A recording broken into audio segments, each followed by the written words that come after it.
Baik, Assalamualaikum warahmatullahi wabarakatuh. Perkenalkan, nama saya Hasanuddin, saya mahasiswa dari Politeknik Pembangunan Pertanian Bogor, jurusan Pertanian, dan dari Prodi Teknologi Mekanisasi Pertanian, dengan NIM 0211200778. Baik, di video kali ini saya akan membahas terkait compression ignition engine, atau mungkin kita sederhanakan dengan menyebutnya sebagai CI, di mana CI ditemukan pada tanggal 23 Februari 1893 oleh Rudolf Christian Karl Diesel.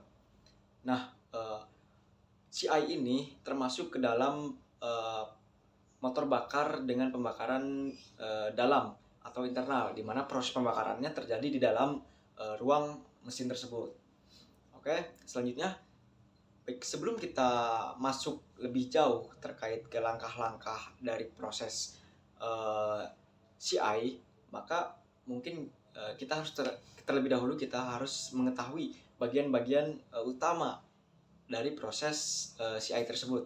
Nah, bagian-bagian utamanya seperti tentunya kepala piston, terus penghubung piston, terus poros engkol, dan juga dinding silinder, katup masuk, katup buang, dan injektor pump, di mana semua bagian-bagian tersebut mempunyai fungsi tertentu. Contohnya seperti katup masuk dan katup keluar itu untuk mengatur udara yang masuk dan pengeluaran dari hasil pembakaran, dan juga seperti ruang bakar tersebut sebagai ruang pembakaran. Terus pada injektor bahan bakar itu berfungsi sebagai untuk menyemprotkan bahan bakar solar kepada ruang bakar. Nah, untuk poros engkol tentunya mengubah energi naik turun menjadi energi putar. Oke, setelah kita mengetahui bagian-bagian utama dari proses pembakaran CI, maka kita akan masuk ke tahap kerja dari compression ignition ini, di mana dibagi menjadi 4 tahap. Yang pertama adalah intake atau pemasukan, di mana intake ini akan memasukkan udara dari luar ke dalam ruang bakar. Pada saat tersebut, kepala piston akan bergerak dari titik mati atas ke titik mati bawah, dan pada saat bergerak ke bawah, katup masuk udara akan terbuka, dan pada saat kepala piston berada di titik mati bawah, maka katup masuk akan tertutup. Setelah udara masuk ke dalam ruang bakar, selanjutnya yaitu ke tahap kompresi, itu tahap kedua. Tahap ini akan menekan udara yang sudah ada di dalam bagian ruang bakar, dan pada saat tersebut itu kepala piston yang tadinya berada di titik mati bawah akan bergerak ke atas ke titik mati atas, dengan tujuan untuk mengepres udara sehingga mempunyai bertekanan tinggi dan juga mempunyai suhu yang sangat tinggi. Suhu pada saat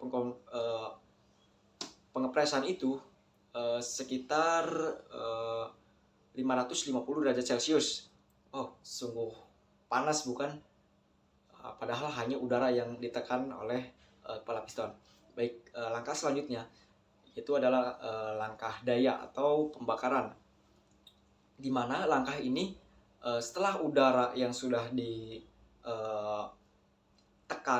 di press tersebut dan sudah mempunyai suhu yang tinggi, itu pada saat tersebut akan dikeluarkannya bahan bakar solar dengan cara dikabutkan dengan menggunakan injektor bahan bakar. Pada saat dikabutkan, itu akan terjadi suatu proses pembakaran. Loh, mengapa terjadi suatu proses pembakaran? Padahal tidak ada sumber api di ruang bakar tersebut. Oke, mengapa terjadi pembakaran? Karena adanya perbedaan suhu antara bahan bakar dan juga udara, di mana suhu udara itu setelah dipres itu akan yang tadi saya sudah sebutkan akan mencapai suhu 550 derajat. Nah, pada suhu tersebut itu sudah cukup untuk menghasilkan suatu proses pembakaran dari bahan bakar solar yang dikabutkan. Oleh karena itu, terjadilah suatu proses pembakaran dan akan menghasilkan energi kalor atau panas dari hasil pembakaran. Pada saat tersebut, kepala piston akan bergerak ke bawah karena ada dorongan dari proses pembakaran tersebut. Dorongan ke bawah dan akan memutar poros engkol, di mana pada saat tersebut itu terjadi beberapa perubahan energi. Yang pertama adalah energi kalor atau energi kalor fluida itu akan dirubah menjadi energi gerak naik turun oleh kepala piston. Selanjutnya dari kepala piston tersebut akan dikonversi lagi, akan dirubah menjadi energi putar yang dirubah menggunakan dengan poros engkol. Selanjutnya adalah tahap terakhir, ada tahap exhaust atau pembuangan, di mana tahap ini kepala piston akan bergerak dari titik mati bawah ke titik mati atas. Pada saat kepala piston bergerak ke atas, maka katup pengeluaran akan terbuka, dan pada saat tersebut akan mengeluarkan sisa-sisa pembakaran yang telah terjadi sebelumnya. Nah, untuk siklus proses pembakaran itu sederhananya seperti itu, akan selalu berputar seperti itu terus. Oke, untuk proses pembakaran itu selesai. Selanjutnya saya akan membahas terkait energi yang dihasilkan oleh motor diesel. Energi yang dihasilkan oleh proses pembakaran menggunakan compression ignition ini itu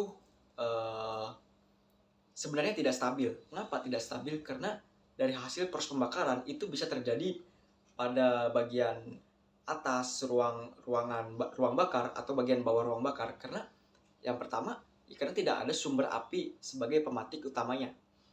Nah, pada saat proses pembakaran tersebut, pada bagian permukaan atas kepala piston itu ada disebut ball. Ball itu merupakan seperti sebuah segitiga pada titik tengahnya yang berfungsi sebagai pemutar udara yang ada di dalam ruang bakar tersebut, sehingga pada saat pengepresan tersebut udara bisa benar-benar dipres secara maksimal, dan pada saat pembakaran juga bisa lebih baik. Oke, dari hasil pembakaran yang tidak stabil, maka dibutuhkanlah bagian-bagian pembantu seperti free wheel. Free wheel ini yang berada di bagian bawah poros engkol yang berfungsi sebagai penstabil daya yang dihasilkan oleh pembakaran tersebut. Selanjutnya saya akan membahas terkait membuka atau menutupnya katup masuk dan katup keluar. Itu diatur oleh apa sih? Mengapa bisa pada saat udara harus masuk dia terbuka dan udara saat keluar dia terbuka? Nah, itu diatur oleh bagian camshaft, di mana camshaft ini sudah diatur untuk membuka katup masuk dan katup keluar sesuai dengan waktunya masing-masing. Dan pemutaran camshaft ini diputarkan melalui perputaran yang dihasilkan dari poros engkol yang ada di bawah tersebut. Oke, untuk proses pembakaran itu sudah saya jelaskan. Selanjutnya saya akan menjelaskan terkait untuk saya akan bahas satu lagi, karena proses pembakaran yang tidak stabil. Untuk solusinya tadi sudah ditambahkan bagian free wheel. Selanjutnya akan lebih baiknya proses pembakaran ini dilakukan 4 silinder. Mengapa 4 silinder? Karena contohnya ada 4 ruang silinder, di mana setiap ruang silinder ini akan ada proses daya yang dihasilkan, sehingga proses daya yang dihasilkan itu akan tetap stabil adanya. Contohnya pada silinder pertama itu proses daya, silinder kedua proses pemasukan, yang proses ketiga adalah proses penekanan atau tahap ketiga pengepresan, selanjutnya adalah tahap pengeluaran, di mana intinya semua tahap tersebut harus ada proses daya untuk menstabilkan daya yang dihasilkan dari proses pembakaran. Oke, selanjutnya saya akan membahas terkait kelebihan dan kekurangan dari proses pembakaran compression ignition ini. Dimana kelebihannya, daya yang dihasilkan itu bisa optimal pada RPM rendah. Mengapa? Karena proses pembakaran ini tujuannya memang bukan mencari kecepatan, akan tetapi mencari kekuatan. Oleh karena itu, banyak mesin-mesin mobil kendaraan seperti bus ataupun truk ataupun eskavator ataupun kereta itu menggunakan proses pembakaran compression ignition ini.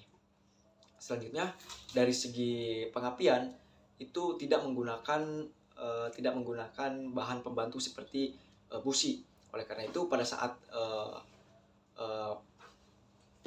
pada saat perbaikan ataupun pengontrolan itu tidak terlalu ribet. Selanjutnya dari segi bahan bakar tentunya akan lebih hemat jika dibandingkan dari bahan bakar bensin.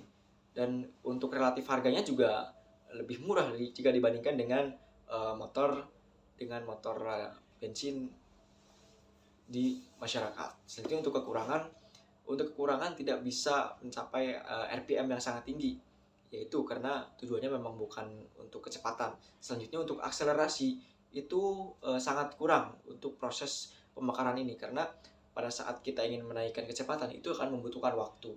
Selain itu kelemahannya daya getar dan berisik yang dihasilkan dari hasil pembakaran itu sangat-sangat besar. Oleh karena itu struktur kerangka dari mesin dengan menggunakan pembakaran ini harus benar-benar kuat dan tahan terhadap getaran yang dihasilkan. Nah, mengapa? Oleh karena itu kompresor ignition engine ini sangat berkaitan dengan motor diesel. Mengapa? Karena motor diesel ini dalam proses pembakarannya menggunakan proses pembakaran kompresor ignition engine.